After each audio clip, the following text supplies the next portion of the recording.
Boa noite, amigos da ARP Invest. O meu nome é Rafael Sudbrack. Hoje eu vou fazer o comentário de fechamento aqui com vocês. Primeiramente, eu gostaria de mostrar para vocês como é que anda, na minha opinião, o cenário do Ibovespa, ok? Então, o Ibovespa tinha uma linha de tendência de alta aqui. Essa linha de tendência, na minha opinião, foi perdida no dia 21/9, confirmado a perda da linha de tendência de alta no dia 22/9, com uma forte queda, né? Uma perda realmente que foi convicta. Então, assim, uma coisa que eu gostaria de mostrar para vocês, e que é um critério importante a ser aprendido em análise técnica, é como a gente pode dizer onde é um topo e onde é um fundo no gráfico, tá? No último vídeo que eu fiz para vocês, eu mostrei para vocês os critérios de divergências entre topos e fundos. Mas assim, como saber exatamente onde é o topo e onde é o fundo, tá? Na minha opinião, tá? Um topo é sempre o local, por exemplo, vamos supor que aqui a gente tem um gráfico em linha. Então, um topo seria uma região assim no gráfico, né? Eu tenho um período de alta e um período de queda, e aqui em cima seria o ponto que a gente chama de topo do mercado, ou daquele movimento pequeno, né? E o fundo seria exatamente o contrário, seria um movimento de queda, e aí a reversão para o movimento de alta. Nesse ponto aqui seria exatamente o fundo. Então, assim, alguns traders não têm critérios objetivos para delimitar onde que é o topo e onde é o fundo. Eles olham no olho e dizem assim: olha, aqui para mim é o topo, aqui para mim é o fundo. Só que se você não possui esses critérios, por exemplo, você vai ter um certo delay, uma certa demora para poder dizer onde que é o topo e onde que é o fundo. Porque, por exemplo, assim, ó, se tiver assim, ó, o mercado, aqui depois de um bom tempo ficou fácil dizer que aqui era um topo, né? Então isso aqui seria topo.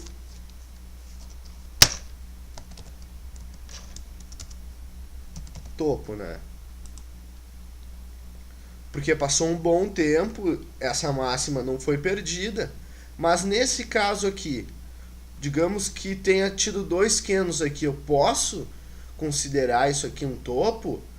E se depois acontece isso aqui e perde essa máxima aqui que estava aqui? Eu poderia ter considerado já antes, naquele momento, um topo, ou teria que esperar mais dias para ver realmente se aquilo era um topo ou não no mercado? Então, assim, na minha opinião de trade, na verdade, para os meus critérios de topos e fundos, eu uso 3 regras, tá? A primeira regra é assim: eu quero dois candles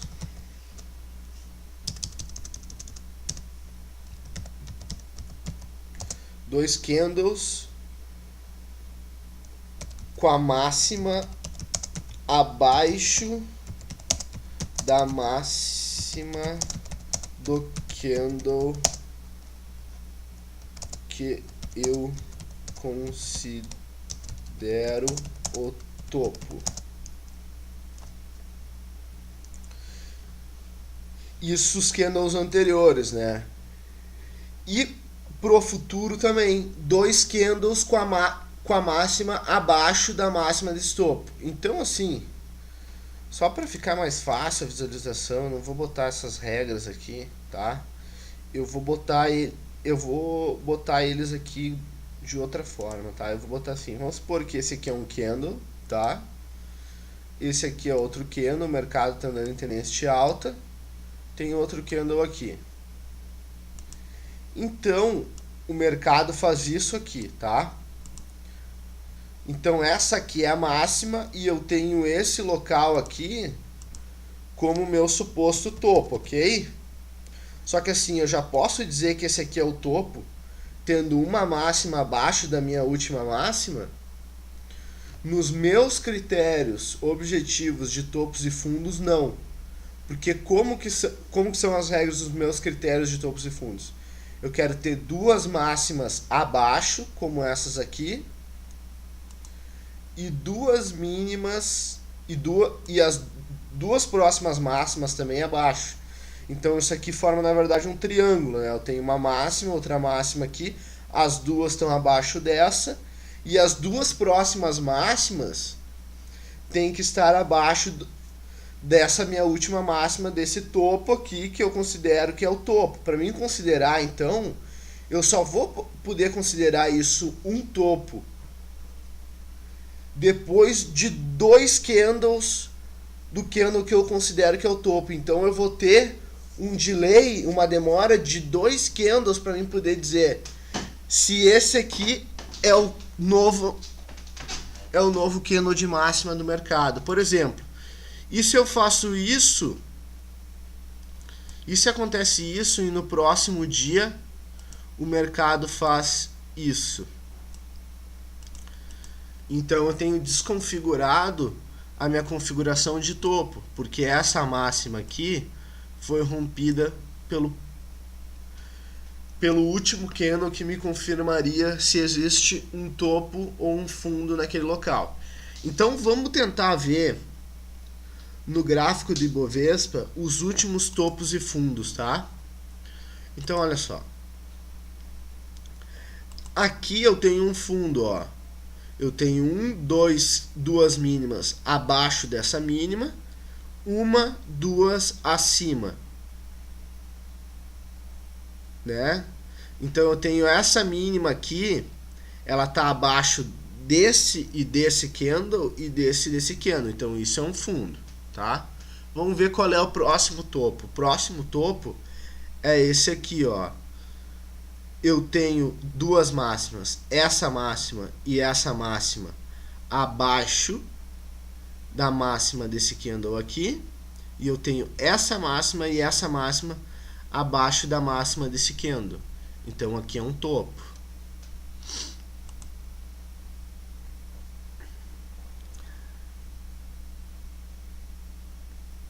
Aqui para mim seria um fundo. Aqui seria o próximo topo.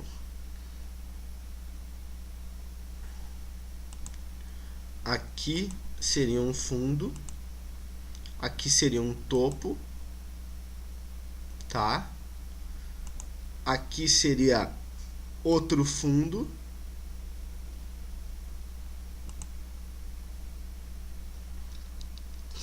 E aqui seria o último topo.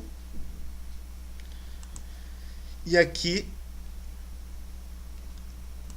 para mim seria o último fundo que o mercado fez. Então aqui eu teria um fundo. Então assim, outra coisa que eu queria explicar para vocês. Existe uma teoria que é chamada teoria de Down, né? E a teoria de Down é uma das teorias mais antigas do mercado e ela fala sobre topos e fundos. Então ela dá alguns critérios de tendência. Então assim, depois que a gente aprende topos e fundos e delimitar eles, fica fácil entender como que funciona a teoria de Down. Então a teoria de Down é assim, ó. Quando o mercado faz topos e fundos ascendentes, aqui eu tenho fundo, topo. Eles estão em ascensão. Eu tenho uma tendência de alta. Quando o mercado faz topo, fundo, topo e fundo descendentes, eu tenho uma configuração de tendência de baixa. Então aqui eu tenho topo, fundo, topo, fundo. Isso aqui para Down seria o suficiente para considerar uma tendência de baixa. E ele considera um outro critério de tendência também, que é chamado de tendência indefinida. Então seria assim: aqui o topo, aqui o fundo, aqui um topo, aqui o fundo, aqui um topo,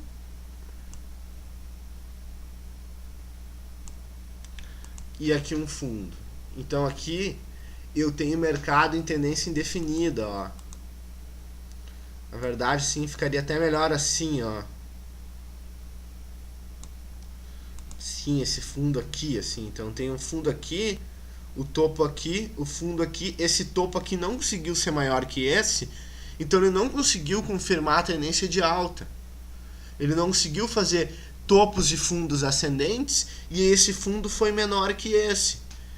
Então esse é o tipo de mercado que o Dow considerava como tendência indefinida. Então assim, vamos ver aqui na teoria de Dow como que seria as tendências agora do mercado, tá? Então aqui a gente teria um fundo, um topo, um fundo e um topo maior. Então aqui, segundo o Dow, a gente teria um início de uma tendência de alta, tá?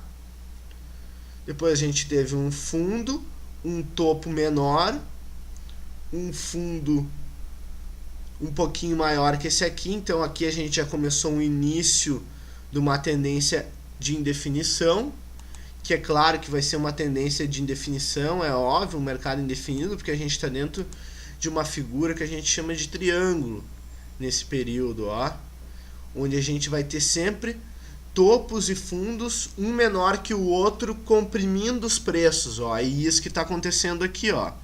Aqui eu tenho esse topo e esse aqui é menor que esse aqui. Eu tenho esse fundo e esse aqui está acima desse aqui.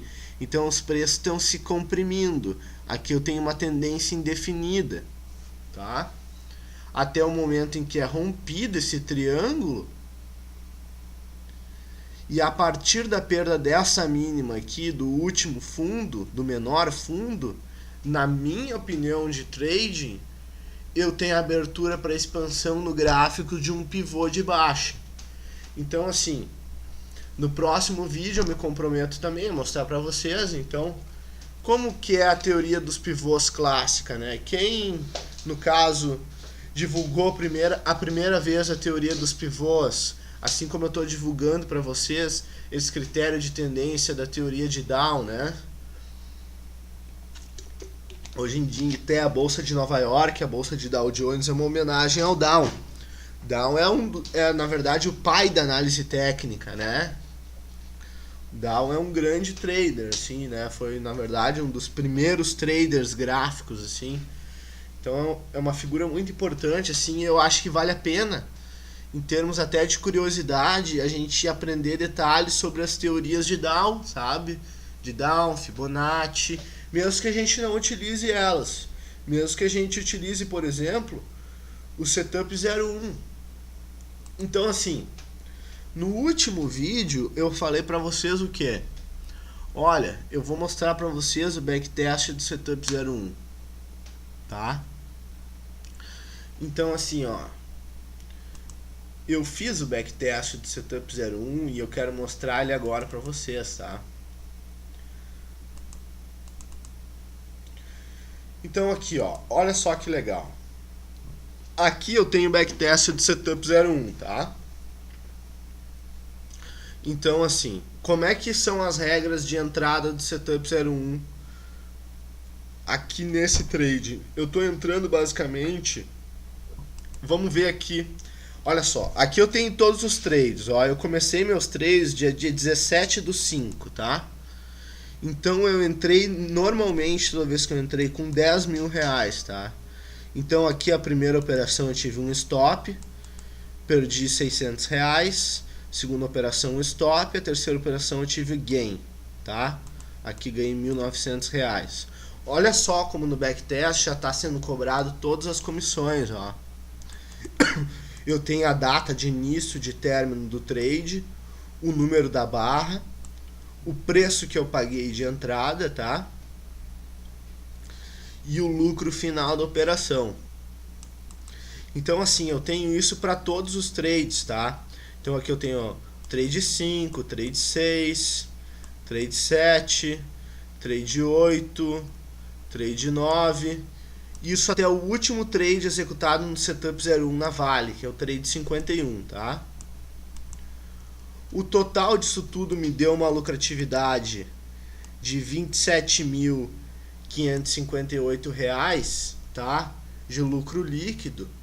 Então, se eu estava operando com 10 mil e eu cheguei a 27 mil, isso me dá em média 270% de lucro com o Setup 01.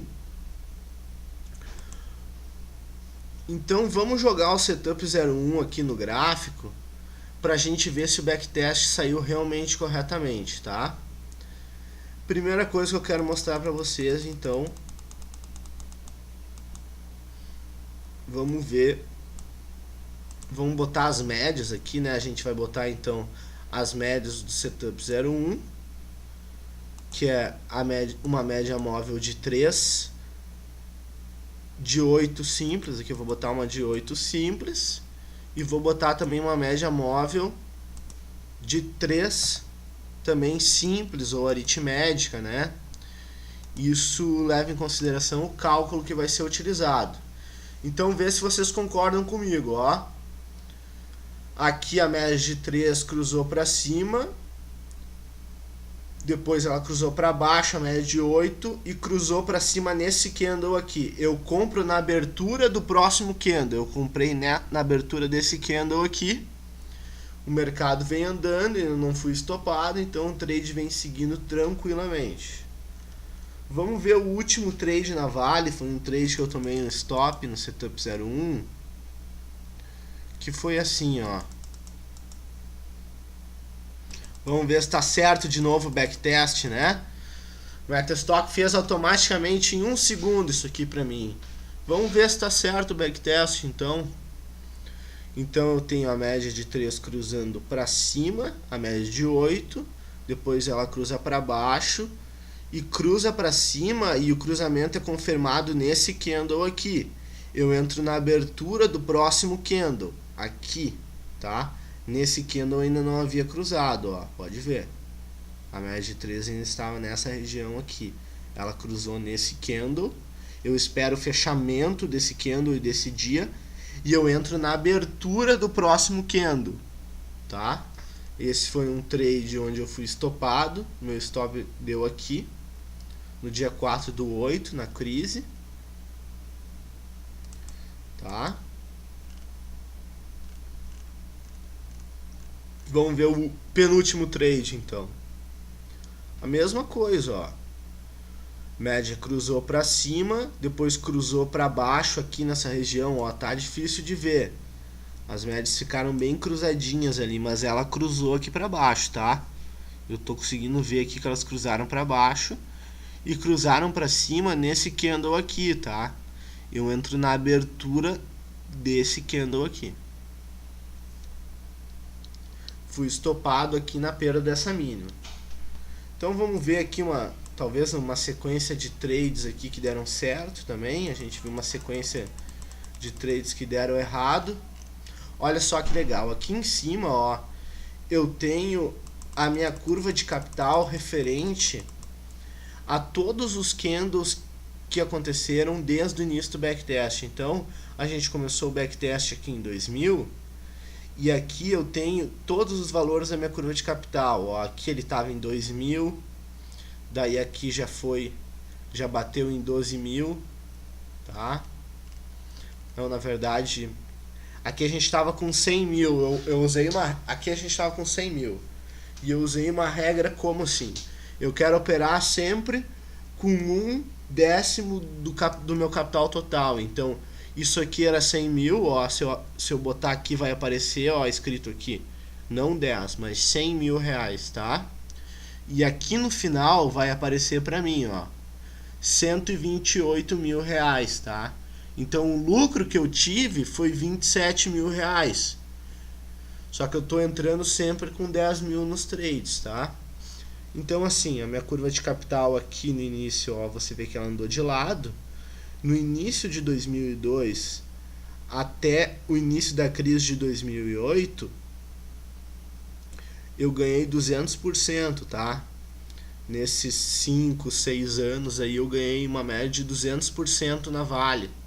Uma média boa. Aqui, ó, eu tive um período de stops que foi exatamente na crise de 2008.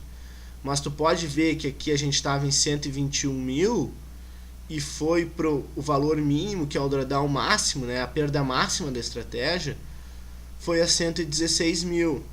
Então, assim, isso aqui não foi nem 10%, né, do meu capital total. Então, assim, não foi uma perda absurda, tá?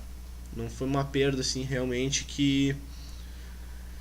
Não foi nem a perda de 40% de um lote, tá? E eu ganhei aqui no final disso 2,5 lotes, né? Então, assim, para te ver como o Trade System realmente ele é vencedor. Se tu quiser, tu até poderia mostrar aqui que a curva de capital dele é uma linha de tendência de alta. Isso é muito importante. Então, assim, você está sempre ganhando, sabe? Então, essa é a grande... Esse é o backtest do Setup 01, tá? Aqui eu tenho as últimas operações nos últimos 11 anos.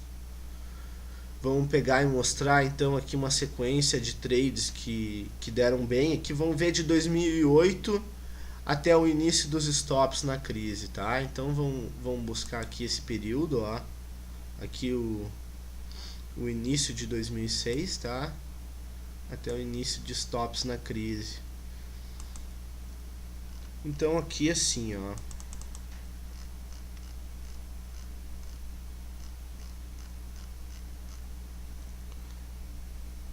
Aqui a gente teve um início, aqui a gente teve um cruzamento para cima, cruzou para baixo, cruzou para cima. Aqui foi formado um pivô de alta, tá? O trade foi seguindo bem, aqui eu bati em 20%, ó, de gain. Lucro no bolso, botei no bolso. Olha a minha curva de capital, ó, tá vendo? Foi no início do trade em 117 mil, foi a 119 mil. A curva de capital tá me mostrando o meu gain que eu obtive. Olha aqui o tempo que eu fiquei fora do mercado. Olha como a curva de capital tá parada, ó. Aqui, então, aqui eu tive outra entrada, ó, e fui estopado aqui. Eu meio que mudei as regras de gain e stop, assim, ó.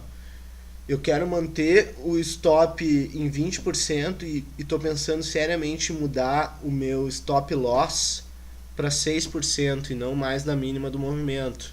Eu vou estudar isso, falar com o pessoal aí da Arpia, mas quase certo que eu vou fazer essa mudança. Já esse backtest já tá com esse stop em 6%, tá? Por isso que eu até poderia considerar a perda dessa mínima aqui, mas não. Estopou porque eu entrei aqui e eu tive 6% de oscilação para baixo, tá? Então aqui eu tomei um stop. Olha como o meu lucro, olha o tamanho do meu lucro e olha o tamanho do meu stop. Meu stop é muito menor do que o meu lucro, tá? Aqui eu tenho outra operação, estopei no lucro, tá? Aqui eu tenho outra operação, eu tomei um stop, mas de novo, ó, olha a diferença, o tamanho do meu stop e o tamanho do meu stop gain, ó. Meu stop gain é 3,5 vezes maior do que o meu stop loss.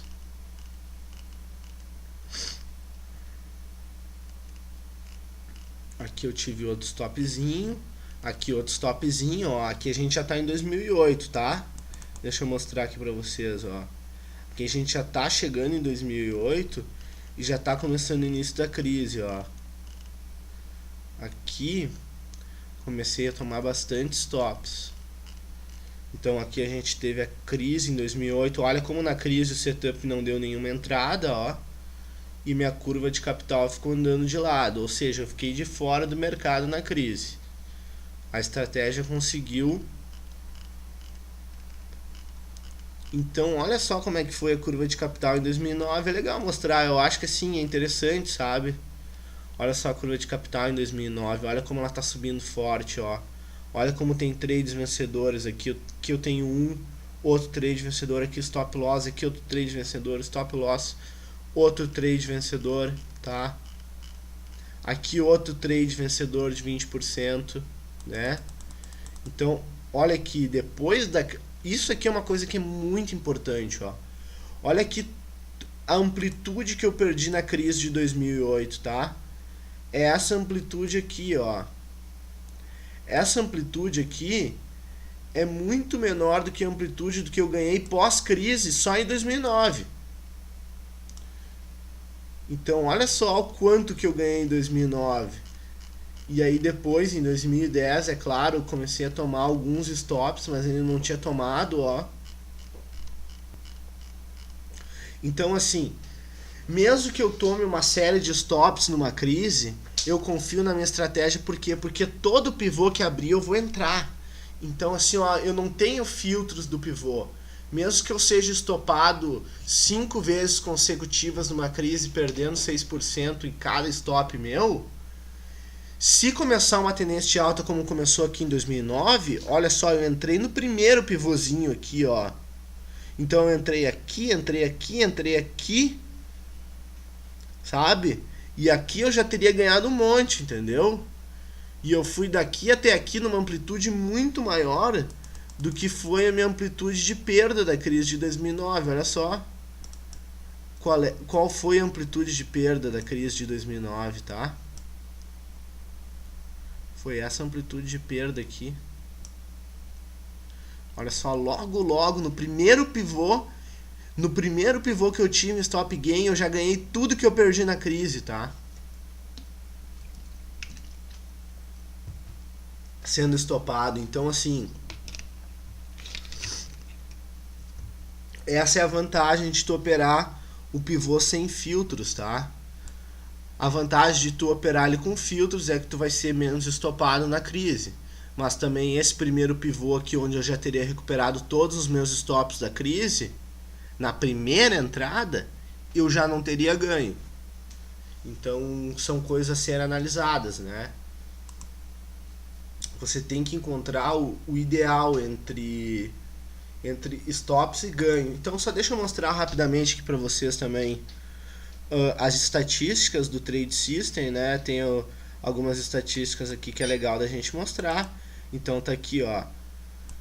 O lucro que a gente teve foi 27 mil. A gente estava entrando, eu mostrei ali antes, em 10 mil. Com capital inicial, aqui ó, capital inicial, ó, 100 mil reais, ó. Então a minha equity, né, o meu capital inicial é 100 mil reais, mas eu tô entrando só com 10% do meu capital, tá? Aqui eu tenho o número total de trades, eu tive 51 trades, tá? Aqui eu tenho o meu risco-retorno, que é de 3 para 1, ou seja, quando eu ganho 3 vezes o que eu perco em média, tá? Eu tive 31 de 51 trades, tá me mostrando aqui que eu tive 22 trades vencedores e que a média de lucro dos meus trades vencedores foi R$ 2.180, tá? E me diz que eu tive 29 trades perdedores e que minha média de perda em cada trade perdedor foi R$ 700. Então eu vou fazer só um cálculo aqui para vocês, tá? Olha só. Eu tive 29 trades perdedores que em média perderam R$ 700, tá? Isso são R$ 20.300 em stop, tá? E eu tenho 22 trades vencedores que em média ganharam R$ 2.100 quando ganharam. Opa. Isso me dá 46.200 em stop gains, tá? Então, isso demonstra que o Trade System é extremamente vencedor, tá? Eu tenho uma estratégia que eu tenho 40, 45% de margem de acerto, e quando eu acerto eu ganho 3 vezes o que eu ganho quando eu erro. Essa é a estatística para Vale do Setup 01, tá? Então aqui, ó, só para mostrar para vocês a curva de capital, ó, aqui eu tenho no próprio Metastock, aquela curva de capital que eu mostrei ali para vocês no gráfico. Ó, aqui eu tenho a crise de 2008, aqui eu tenho essa nossa crisezinha de agora, ó, os períodos de alta forte do mercado, ó, o Setup 01 ganhando muito bem. Aqui eu tenho o valor da minha equity, ó, pelo número de candles. Então aqui, ó, dia 3, dia 4, dia 5, valor que estava equity, ó. Então aqui equity se modificando em relação aos trades que estão acontecendo, a data, tá? Então esse valor da curva de capital não foi tirado do nada. Então assim, mais ou menos é essa a minha opinião, a minha perspectiva do mercado, né? Sobre o Ibovespa, eu quero mostrar para vocês aqui 2 pontos importantes. Um ponto de resistência importante, na minha opinião, é esse aqui, tá? É a cabeça do pivô em 55 mil pontos, tá? E o suporte para mim, que é muito importante, é esse aqui, ó. Então aqui a gente tem o mercado agora andando 1, 2, 3, 4, 5, 6 candles dentro de uma região de lateralização. Aqui, se eu botar no intraday, eu vou mostrar para vocês que aqui a gente possui um retângulo com 4 toques e tal.